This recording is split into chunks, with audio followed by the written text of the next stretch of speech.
Megan Hahn's older brother, Frederick Hahn, has retired from his military career. Rumors have it that he has gotten injured in one of his missions, resulting in him losing his ability to reproduce. Megan can only sigh sadly. I plan to stay child-free, whereas Frederick has gotten hurt. It seems that my family's legacy will end at my generation. A few days later, I finally get to meet the legendary hunk of a brother Frederick is. Shock overwhelms me immediately. Why does he look exactly like the baby daddy I've slept with a few years ago? My best friend Megan Hahn was at Cooper's barbecue, cradling a beer bottle in her arms as she bawled her eyes out and wailed, "I wanted to introduce my elder brother to you after he returned so that Nikki can become my very own niece. But he's unable to have children, which makes him no different from a useless piece of trash. How could I do you dirty like that when we're best friends?" As she said all that, her phone rang. I took a glance at her phone and saw that it was Frederick Hahn calling. Megan was so wasted that she was already face first on the table, completely unaware that her phone was ringing. I hesitated for a moment, however, when her phone rang persistently for the third time, I answered it on her behalf. "Mom asked you to get your ass back here if you're still alive and breathing." His voice was deep and husky. It sounded quite mesmerizing.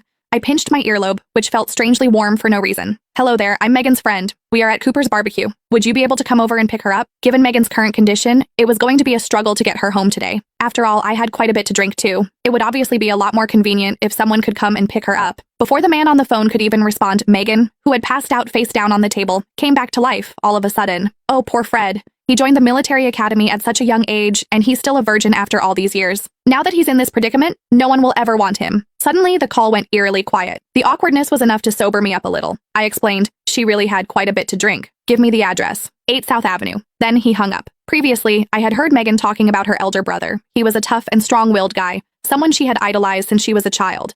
However, when Megan and I first met, her elder brother had already been deployed elsewhere, so I had never met him before. It wasn't until he was discharged from military service a week ago that I learned he'd been severely injured. When the time was about right, I helped Megan to the entrance to wait. There, I saw a black vehicle cruising toward us from a distance. Then, a tall man alighted. He was dressed sharply in his work uniform, looking broad-shouldered and long-legged. However, I couldn't get a clear look at his face. All I could see was his silhouette. At the same time, a video call request popped up on my phone. "Is it Nikki?" Megan asked, dazedly peering at my phone. "I hope nothing serious happened, considering that she's looking for you out of nowhere at this hour. Hurry up and answer the call. Fred is already here." As she said that, she waved at the man a short distance away. Deep down, I too was a little worried about my daughter, Nicole Sawyer. I didn't even stop to greet Megan's brother. Once he came a little closer, I hurried to the side to answer the video call. Almost immediately, Nicole's face appeared on the screen. "Mommy," she greeted me. Upon seeing her beaming face, I finally let out a sigh of relief. "Why are you still awake?" I asked. "Because I miss you, Mommy." Then my mother's voice came from the other end of the call. "I took her to the countryside to catch prawns today, and she had a whole heap of fun, so much so that she refused to go to bed after getting home and insisted on video calling you instead. Are you still out? Why aren't you home yet?"